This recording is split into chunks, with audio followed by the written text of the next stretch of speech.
Biasa, nanti baru angkat. So, ada jatuh, ada kayu jatuh. Biar lepas. Saya ambil tadi.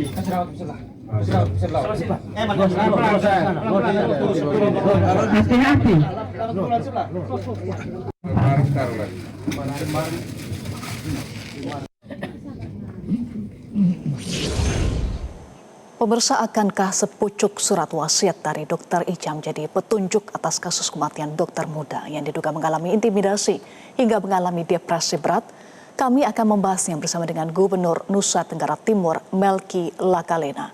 Selamat malam Pak Melki, dengan Eva di studio. Pak Melki. Selamat malam Mbak Eva, selamat malam pemirsa Metro TV di mana saja. Baik Pak Melki, kasus ini tentu menjadi duka kita bersama. Apa fakta terbaru dari pendalaman kasus kematian Dr. Ica, Pak Gubernur? Yang pasti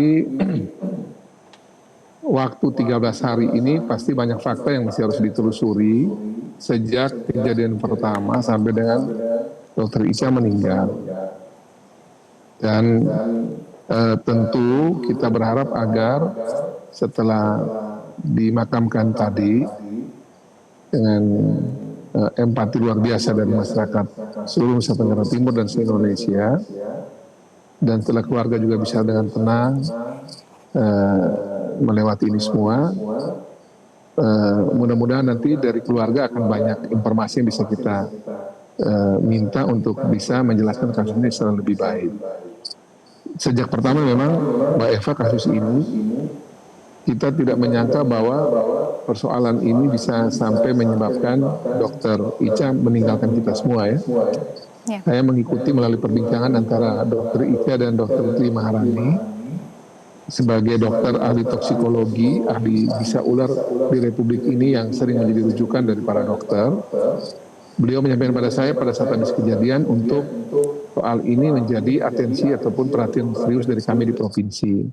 Saya juga sudah komunikasi dengan baik dengan Pak Bupati dan juga Ketua DPRD, dan Pak Bupati dan Ketua DPRD juga berkomitmen juga untuk menyelesaikan ini bersama dengan para pihak di Timur Tengah Utara.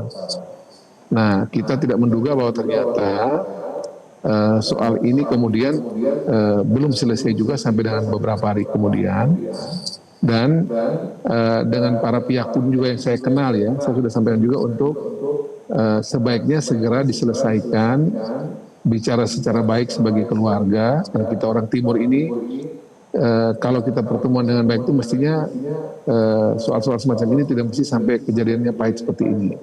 Tapi nampaknya itu belum sempat terjadi dan kondisi Ica makin serius dan kemudian akhirnya meninggal. Saya dapat informasi itu waktu di Timur Tengah Utara sendiri itu Dr. Ica juga sebenarnya sudah sempat juga mau kepingin melakukan bunuh diri sebenarnya. Jadi ini bukan yang pertama dilakukan di rumah orang tua di Kupang ya. Tapi memang ini harus menjadi atensi seluruh pihak. Saya juga tadi meminta pada teman-teman Ikatan Dokter Indonesia juga coba dicek di teman-teman dokter dari Dr. Ica di Timur Tengah Utara ataupun di Kupang, dan juga seluruh petunjuk yang ada di sekitar Dr. Ica. Jadi kami betul-betul berharap agar nanti setelah pemakaman tadi seluruh informasi yang dibutuhkan untuk membuka dan membuat terang kasus ini bisa sama-sama kita dapatkan dari para pihak yang kami ini menemani Dr. Ica di TPU maupun di Kupang. Bisa Anda elaborasi terkait dengan pernyataan Anda, Pak Gubernur, terkait Dr. Ica sebelumnya juga sempat ingin mengakhiri hidupnya. Apa yang terjadi? Apa yang Anda ketahui? Sejauh yang saya ketahui ya, memang peristiwa di IGD ya, ketika Dr. Ica menangani salah satu orang pasien yang punya hubungan kekerabatan dengan anggota DPRD di Timur Tengah Utara, Dr. Ica mengalami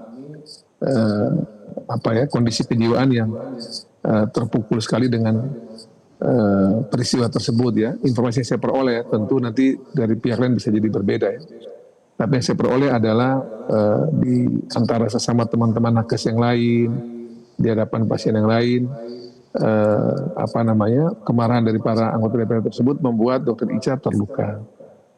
Dan waktu dirawat juga di rumah sakit yang sama di tempat Dr. Ica ini bertugas, sudah sekali, 2 kali, 3 kali atau mungkin sekitar itulah 3 kali informasi itu Dokter Ica juga sempat ingin mengakhiri hidupnya.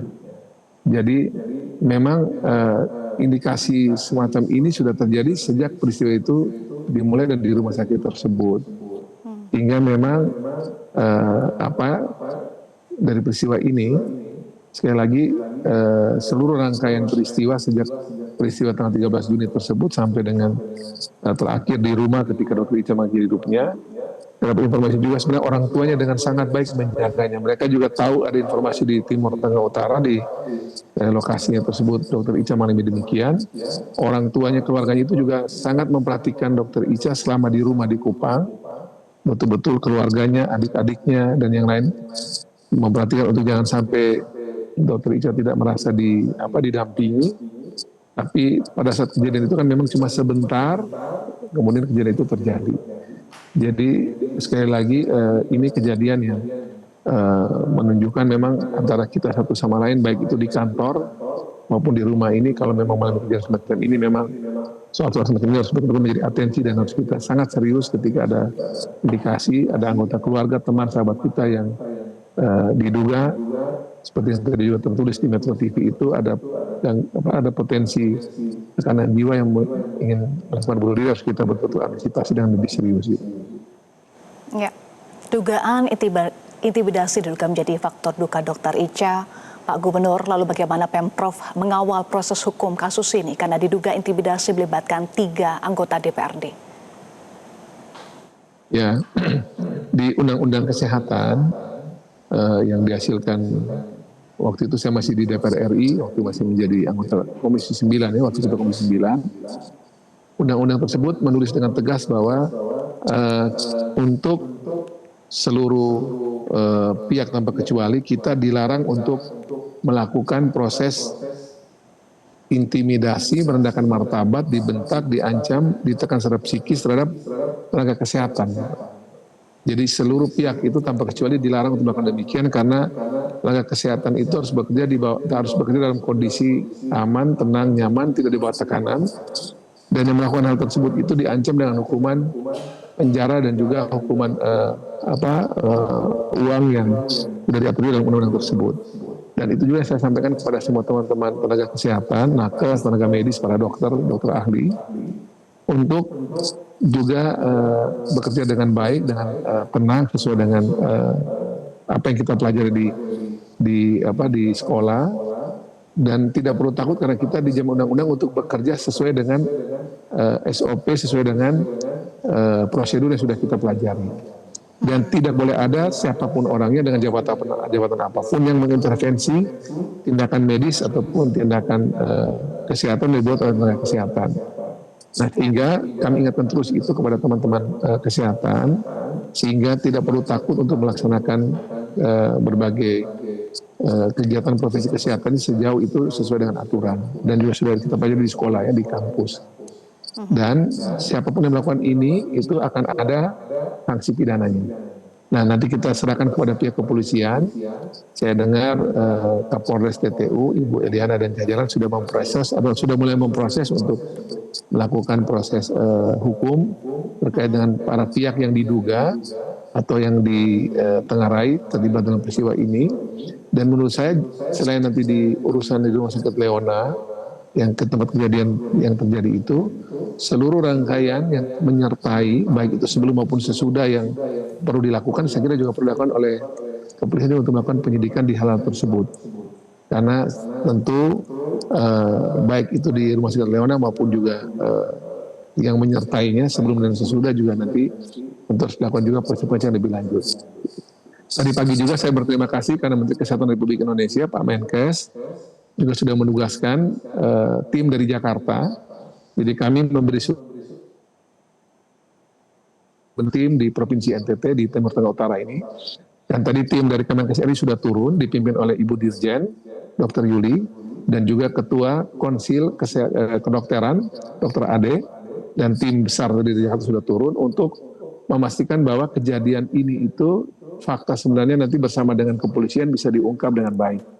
Karena juga buat kami adalah Dr. Ica juga seperti dalam tulisannya wasiatnya itu Dr. Ica ingin menjadi martir, ingin menjadi orang terakhir yang harus berkorban untuk menegakkan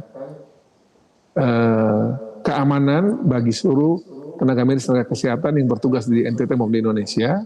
Dan menurut saya niat baik Dr. Ica ini harus kita betul-betul jawab dengan semua tim ya, selain kepolisian juga tim dari Kementerian Kesehatan hari ini sudah turun juga untuk melakukan penyelidikan secara terbuka, secara apa adanya dengan semua pihak yang juga memang terkait dengan peristiwa ini, dan ini